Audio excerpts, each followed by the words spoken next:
Assalamualaikum warahmatullahi wabarakatuh. Perkenalkan, nama saya Ulil Albab, dosen Fakultas Agama Islam, Program Studi Ekonomi Syariah, Universitas Muhammadiyah Lampung.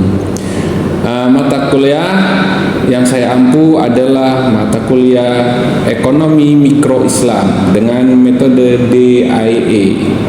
Tujuan saya mengunggah video ini yaitu untuk persyaratan sertifikasi dosen tahun 2025, yaitu sebagai pernyataan diri dosen dalam unjuk kerja Tridharma Perguruan Tinggi pada aspek pengajaran.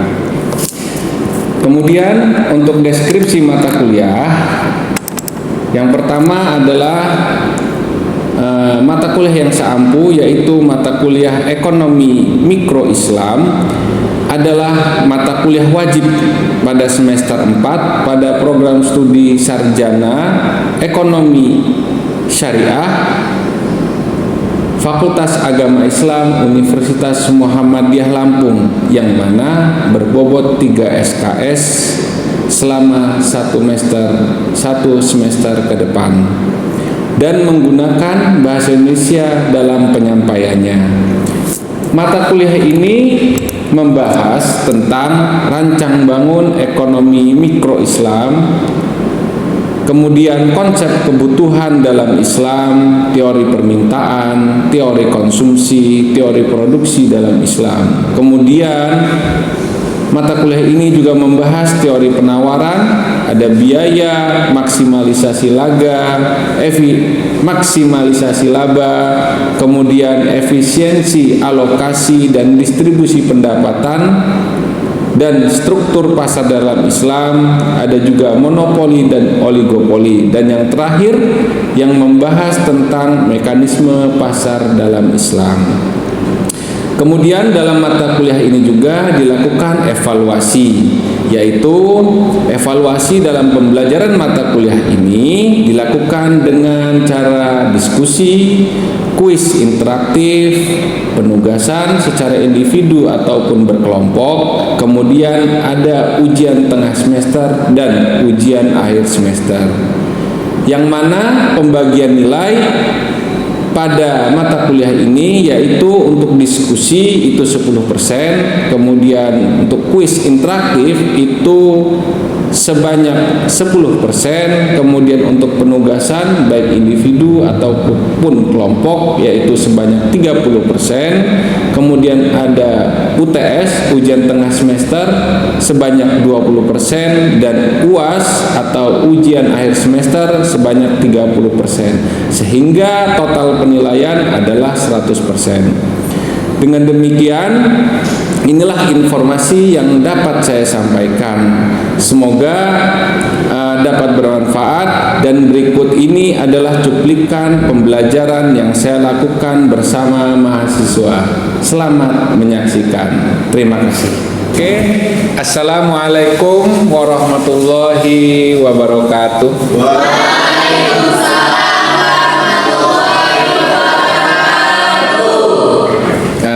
Bagaimana kabar kalian?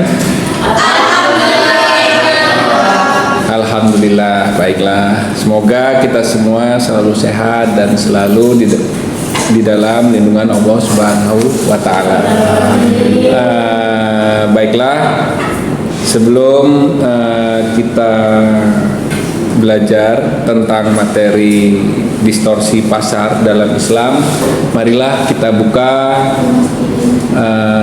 kelas mengajar pada hari ini dengan sama-sama membaca basmalah. Bismillahirrahmanirrahim.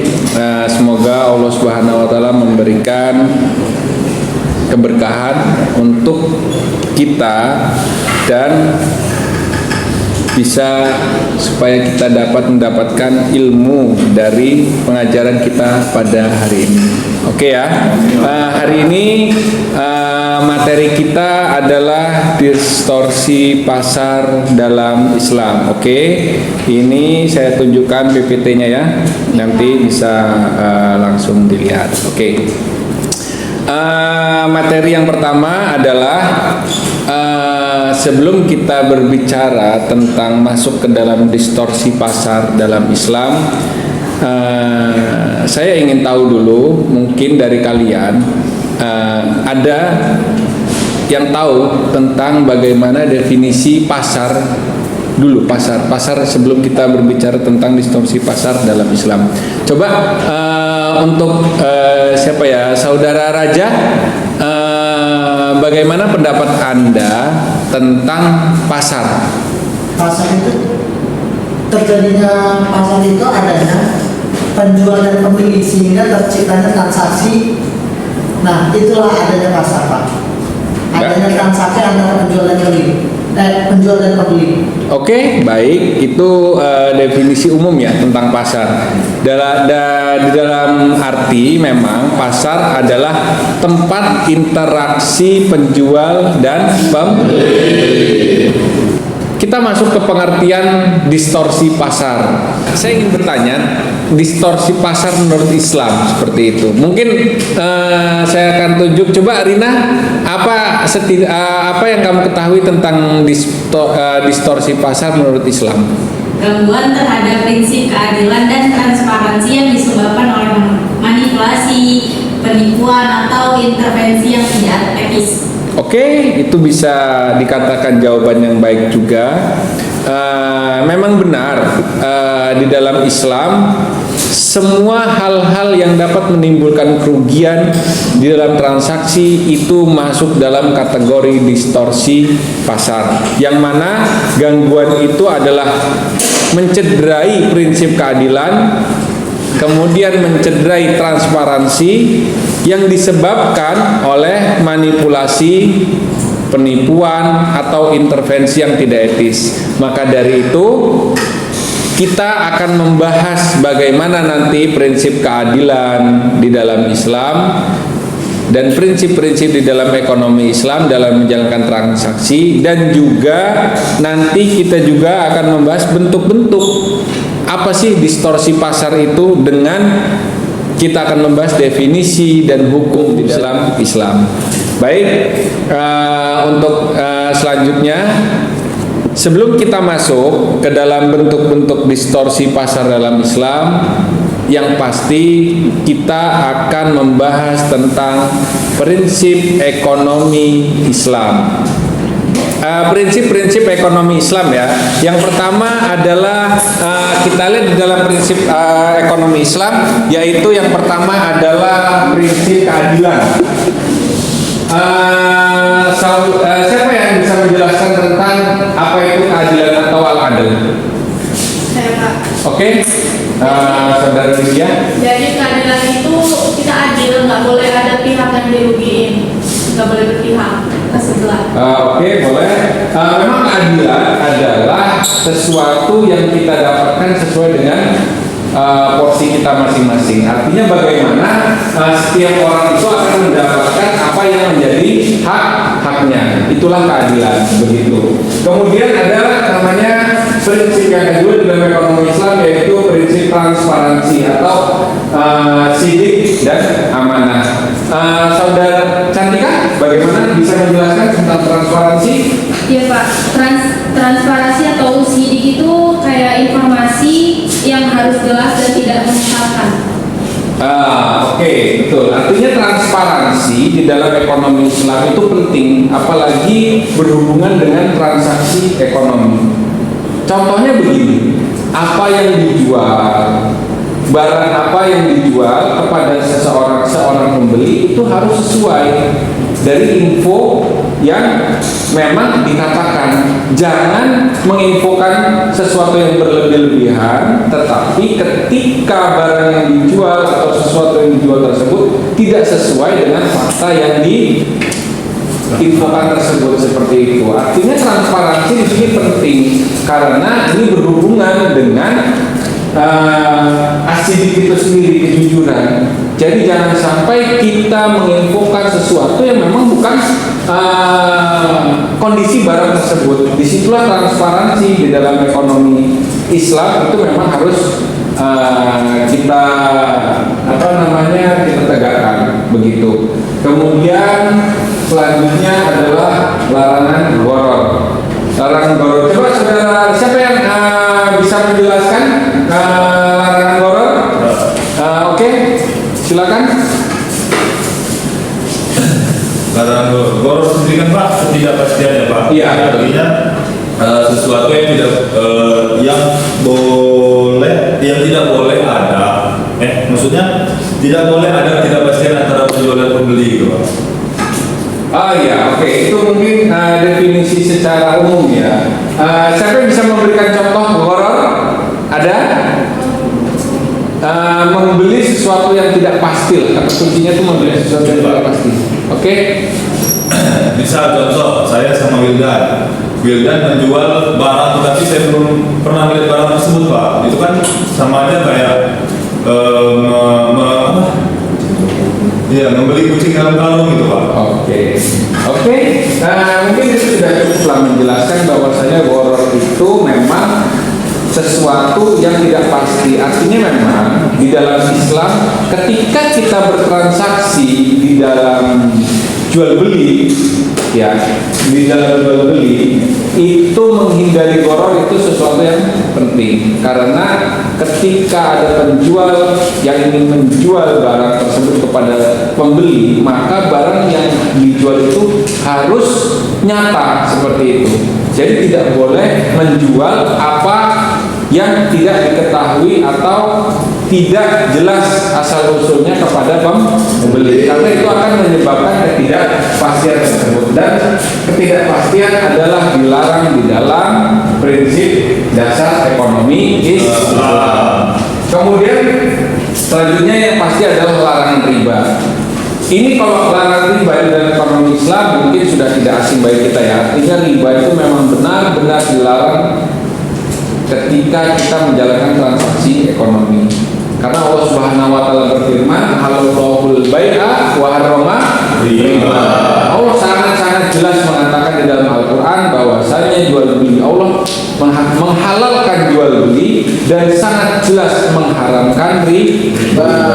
Artinya transaksi yang berhubungan dengan jual beli, uang dengan barang itu diperbolehkan, tetapi jika riba yang mana keuntungan dasar, keuntungan tanpa dasar real itu memang diharamkan. Ketika ada transaksi ekonomi dan di dalamnya ada riba, maka sudah jelas transaksi itu masuk di dalam kategori distorsi pasar atau transaksi yang dibatalkan atau transaksi yang memang tidak sah di dalam Islam.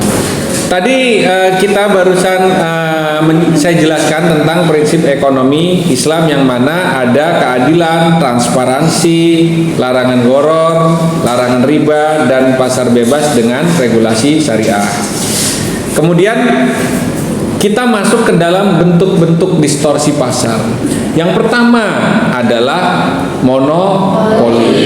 Mungkin kita sering mendengar monopoli ya, artinya kalau di dalam bahasa ekonomi syariah yaitu ihtikar. Ya, monopoli.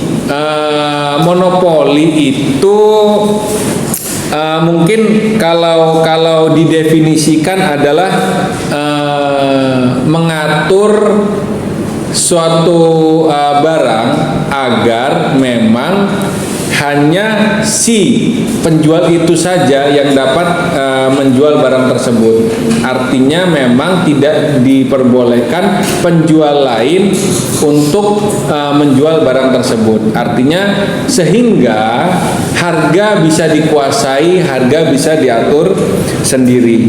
Nah, memang di dalam Islam monopoli itu ada yang diperbolehkan, ada yang memang tidak diperbolehkan. Kalau dia dari negara atau intervensi negara, monopoli itu memang diwajibkan. Artinya bagaimana kita pemerintah itu mengatur kesepakatan antara harga listrik, PLN tidak ada yang lain ya. Artinya harga itu memang yang menentukan pemerintah. Memang itu suatu indikasi memang monopoli juga. Kemudian BBM, jadi satu harga, mau dia di ujung pulau manapun dari Sabang sampai Merauke, Ketika Pertamina itu menjual BBM ya dengan harga segitu, itu memang suatu monopoli, tapi ini monopoli yang memang diperbolehkan karena intervensi dari pemerintah itu sendiri untuk menyamakan harga. Tetapi ketika ada intervensi atau dia situasinya hanya di lingkungan untuk kepentingan pribadi, itu hukumnya di dalam Islam adalah haram. Perbedaannya antara pemerintah dan pribadi yaitu jika pemerintah itu untuk meratakan, artinya untuk kepentingan masyarakat atau kepentingan warga negara itu sendiri. Tetapi kalau untuk kepentingan pribadi itu memang monopoli yang diharamkan. Seperti hadis Nabi Muhammad SAW yang artinya barang siapa yang menimbun makanan atau sembako selama 40 malam, maka ia telah terlepas dari diri Allah Subhanahu wa taala. Rawahu Ahmad. Seperti ini Nabi Muhammad pun sangat membenci orang-orang yang memonopoli barang atau yang memang melakukan penimbunan-penimbunan seperti itu, sehingga memang dia mengatur harga sendiri dan tidak mengikuti harga pasar. Kemudian bentuk distorsi pasar yang kedua yaitu adalah penipuan. Yang tadi kita jelaskan atau yang biasa disebut tadlis kalau di dalam istilah ekonomi syariah. Kemudian dan gharar. Itu adalah penipuan juga. Jadi terkadang ya, kita menjual apa yang kita infokan dengan barang yang real yang akan kita jual itu berbeda. Ketika ada sesuatu indikasi penipuan itu menjadi transaksi itu menjadi batal karena adanya tindak penipuan tersebut. Maka dari itu ketika ada unsur-unsur penipuan atau tadlis tersebut atau gharar, itu masuk di dalam kategori distorsi pasar. Bahkan yang sering terjadi kalau kita bahas di era sekarang ya, tadlis ataupun gharar itu banyak terjadi di jual beli online. Betul ya? Ya di beberapa aplikasi seperti itu kita bisa melihat bagaimana ketika si penjual itu menginfokan barangnya dengan sebaik mungkin ya. Tapi ketika dipesan kemudian datang, kemudian pembeli merasa kok tidak sesuai. Nah, ini adalah keharaman yang harus dihindari dalam transaksi ekonomi Islam karena adanya unsur gharar dan unsur tadlis. Ini dilarang. Kemudian bentuk distorsi pasar lainnya yaitu harga tipu. Harga tipu atau bai najasi. Bisa sedikit saya ingin bertanya, mungkin ada yang pernah mendengar tipu-tipu harga atau bai najasi? Mungkin Rere? Bisa dijelaskan apa yang kamu ketahui tentang bai najasi? Tipu bai najasi itu seperti kayak misalnya harga yang di tertera itu tuh pas di kasir tuh beda gitu. Oke, boleh. Yang lain mungkin ada lagi? Kayak Pak. Widya, oke. Jadi harga tipu itu kayak seseorang menaikkan harga secara fiktif untuk menipu pembeli. Oke, mungkin lebih tepat ya seperti itu. Artinya begini, bai najasi itu begini. Dia situasinya menipu harga. Sering kita melihat perkumpulan orang di pasar seperti itu ya. Sering melihat perkumpulan orang di pasar yang mungkin tawar-menawar harga. Nah itu mungkin salah satu mungkin temennya yang akan menawar, seperti rata-rata kalau di pasar-pasar itu ada penjual, oh ini saya nawar segini, ini bagus, ini mengintervensi calon-calon pembeli. Nah ini bisa dikatakan di dalam Islam adalah haram karena menipu, artinya tidak sesuai dengan harga yang harga yang sesungguhnya, seperti itu. Oke, yang ketiga yaitu harga tipu atau bai' najasi, seperti itu. Bagaimana ada yang mengerti bagaimana pengertian tentang bai' najasi? Ada yang bisa menjelaskan secara definisi bai' najasi? Belum ada yang pernah mendengar? Baiklah. Bai' najasi kalau didefinisikan yaitu seseorang yang menaikkan harga fiktif untuk menipu pembeli. Artinya yang biasa kita mungkin lihat di pasar-pasar tradisional ya. Di pasar-pasar tradisional itu ada perkumpulan-perkumpulan orang-orang yang menjual, kemudian nanti ada yang menawar seperti itu, kemudian nanti dia pura-pura menawar agar calon pembeli tertipu dengan memang meyakinkan dengan barang itu memang harganya memang tinggi, seperti itu. Jadi ini memang kalau di dalam Islam hukumnya adalah haram.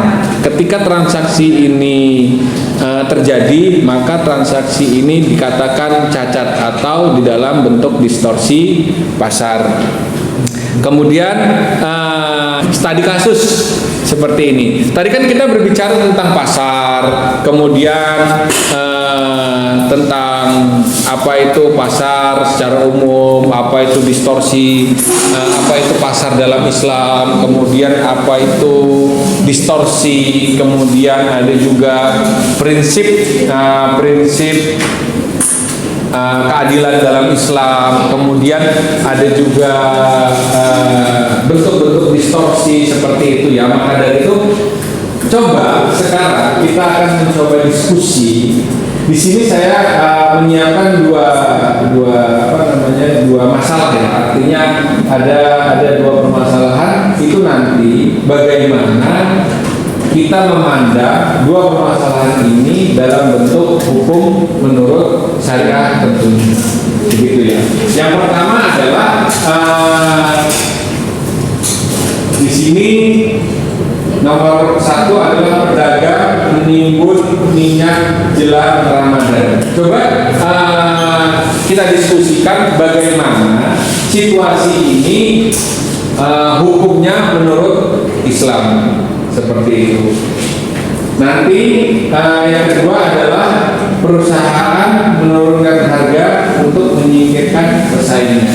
Nah, ini juga kita akan sedikit mendiskusikan bagaimana hukumnya ketika ada sebuah perusahaan menurunkan harga komoditinya sendiri untuk menyingkirkan pesaingnya. Oke. Untuk yang pertama yaitu pedagang menimbun minyak jelang Ramadan. Coba siapa yang bisa menjelaskan bagaimana hukumnya? Oke, Salwa, coba saya diterangkan bagaimana hukum menurut syariat dan bagaimana pandangan Anda ketika ini terjadi. Pedagang menimbun minyak itu haram Pak di Ramadan itu. Kenapa? Karena itu kayak termasuk praktek yang merugikan masyarakat. Berarti hukumnya adalah haram. Karena menurut kamu itu suatu praktek yang merugikan masyarakat. Oke, kalau saya tanya kembali praktek yang merugikan masyarakat itu bagaimana? Menimbun minyak tersebut itu Pak, karena kan kita membutuhkan minyak. Sedangkan penjual itu ada yang menimbun. Iya. Nah, kita membutuhkan tapi ditimbun sama penjual. Jadi kan kita nggak dapat minyaknya Pak, dapat juga terbatas. Dinaikkanlah harganya itu. Oke, baik. Bagus.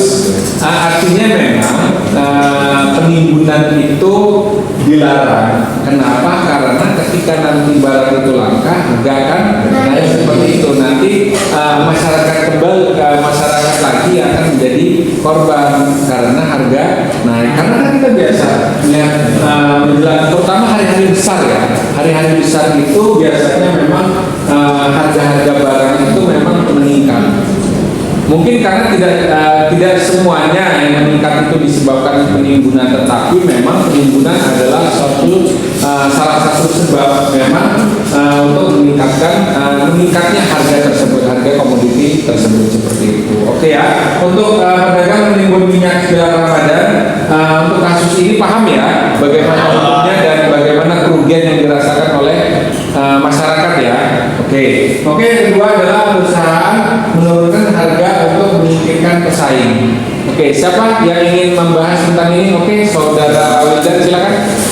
Jadi menurut pandangan ekonomi Islam tersendiri, menurunkan harga secara drastis untuk menyingkirkan pesaing itu atau dikenal sebagai cutting price itu bisa dikatakan sebagai distorsi pasar, karena bentuk distorsi pasar itu tidak diperolehkan tujuannya untuk mematikan usaha orang lain, Pak. Oke, untuk hukumnya bagaimana? Dan hukum tersendiri ada di hadis riwayat Muslim, Pak. Tidakkah seseorang melakukan penimbunan atau penguasaan pasar kecuali ia adalah pendosa? Berarti hukumnya haram, Pak. Oke, baik, jelas ya. Untuk ini juga hukumnya haram karena memang nanti dalilnya juga sudah disebutkan. Oke, dari dua kasus ini ada yang ingin ditanyakan? Apa sudah cukup mengerti?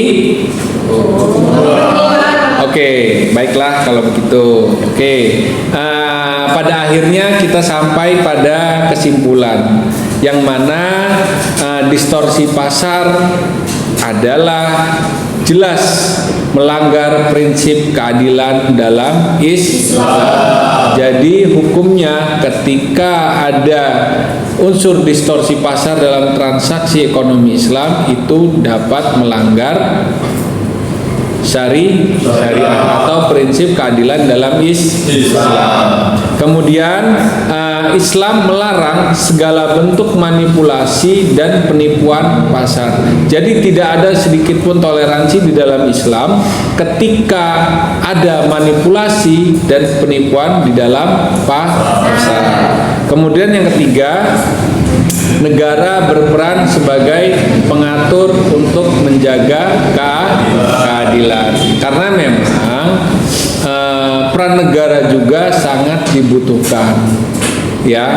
Jadi sehingga harga-harga komoditas yang kadang-kadang yang tidak stabil, pemerintah bisa menstabilkan. Bagaimana pemerintah itu bisa menstabilkan terutama bahan-bahan pokok dengan mereka turun ke pasar langsung atau menyediakan tambahan-tambahan komoditas sehingga yang barang tadinya langka atau barang yang tadinya harganya mahal, mereka dengan adanya stok dari pemerintah yang masuk ke dalam pasar sehingga harga-harga di pasar itu bisa stabil. Mungkin itu saja yang dapat saya sampaikan. Sebelum kita menutup diskusi kita atau kita menutup mata kuliah kita pada hari ini, mungkin ada yang ingin bertanya atau ada yang kurang dipahami.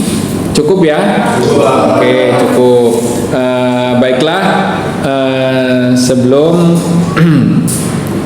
kita menutup, mungkin minggu depan pertemuannya kita akan lebih bahas tentang mekanisme pasar ya di dalam Islam seperti itu. Oke, semoga hari kalian menjadi lebih baik lagi dan kita semua bisa dimudahkan apa yang kita hajatkan oleh Allah Subhanahu wa Ta'ala. Mungkin marilah kita tutup pengajaran kita pada hari ini dengan sama-sama membaca hamdalah.